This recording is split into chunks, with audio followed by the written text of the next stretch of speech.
అంత్యకాలం ఎలా ఉంటుందో బైబిల్లో ఏం చెప్తుంది? మీరెప్పుడైనా ఎండ్ టైమ్స్ గురించి విన్నారా?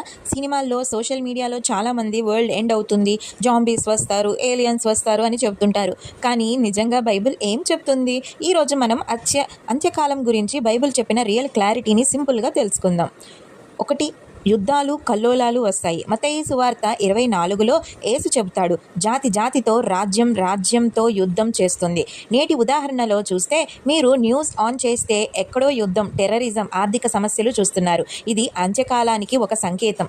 భూకంపాలు, వ్యాధులు, విపత్తులు అనేది రెండొకటి. బైబిల్ చెబుతుంది భూకంపములు, కరువు, వ్యాధులు జరుగుతాయి.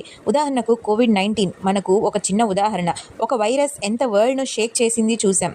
మూడవది, అబద్ధ ప్రవక్తలు, ఫాల్స్ ప్రొఫెట్స్ వస్తారు. చాలామంది నేనే క్రీస్తు అని చెబుతారు, ప్రజలను మోసం చేస్తారు. యూట్యూబ్లోనే చాలామంది వేరే వేరే గాడ్స్ అని ప్రొక్లైమ్ చేస్తున్నారు. నాలుగవది, సువార్త అని జాతులకు యేసు చెప్పాడు, ఈ సువార్త సమస్త జాతులకు ప్రకటింపబడిన తరువాత అంత్యము వస్తుంది. నేటి ఉదాహరణ, మనం సోషల్ మీడియా, ఇంటర్నెట్ వాడి చాలా ఈజీగా బైబిల్ మెసేజ్ను అన్ని చోట్లకు పంపగలుగుతున్నాం. ఐదవది, క్రీస్తు రెండవ రాకడ. చివరగా యేసు మళ్ళీ వస్తాడు. ఇది ఒక గ్లోబల్ ఈవెంట్, అందరూ చూస్తారు.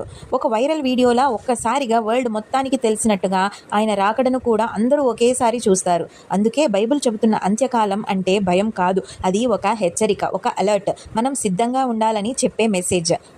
మనం దేవునితో వాక్ చేయగలిగితే అంత్యకాలం మన కోసం కొత్త ఆరంభం అవుతుంది, అంతమేమీ కాదు. ఈ వీడియో మీకు నచ్చితే లైక్ చేయండి, షేర్ చేయండి, సబ్స్క్రైబ్ చేయండి. మరిన్ని బైబిల్ రహస్యాలు, క్లారిటీ టాపిక్స్ కోసం మాతోనే వేచి ఉండండి.